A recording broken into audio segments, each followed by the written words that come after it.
The 1950s through roughly the early 1970s was especially traumatic for as many as 1.5 million women who were unmarried and became pregnant.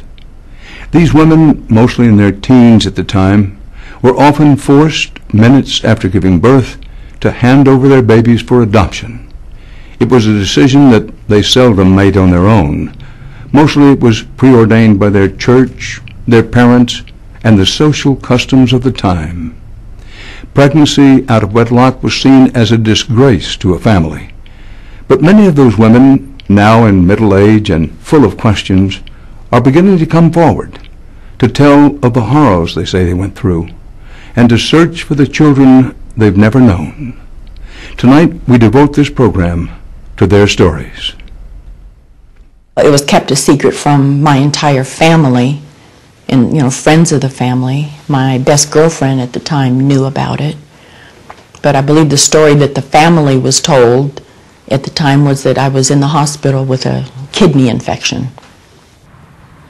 Decades have passed, but Carla Clary remembers it like it was yesterday.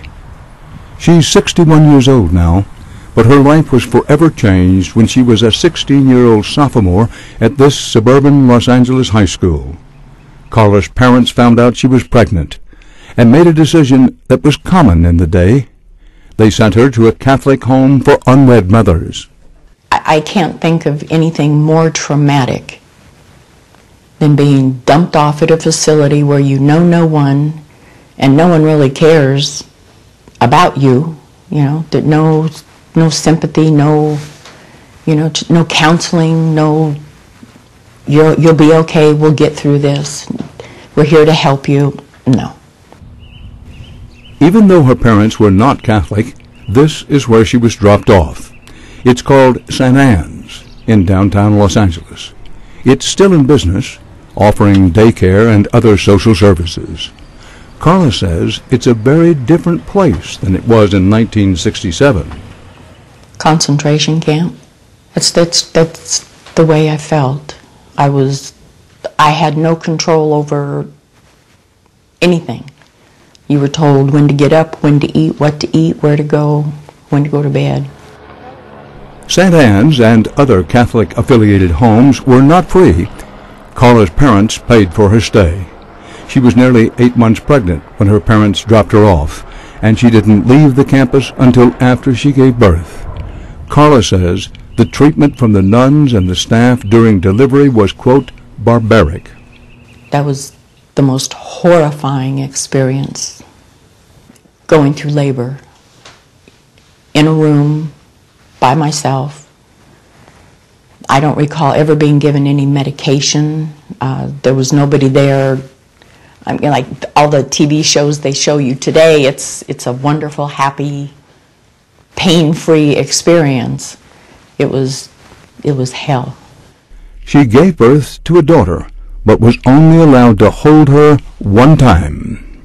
I remember it being maybe 30 minutes. I was allowed to have her in a room, just the two of us. And I unwrapped her and counted fingers and toes and just told her how much I loved her and how sorry I was.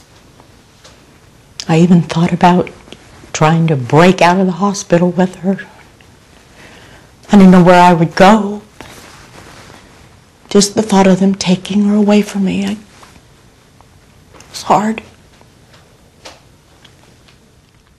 According to Carla, there wasn't much in the way of counseling provided by the social workers there either.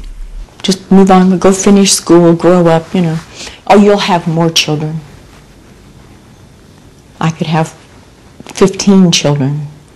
You don't forget your first that was stolen from you.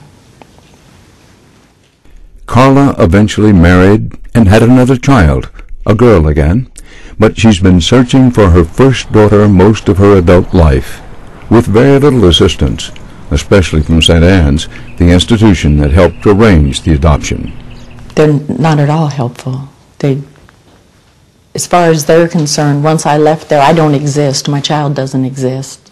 I was told that all records are sealed by, You couldn't, even a court order couldn't get them opened, which in this day and age I find hard to believe.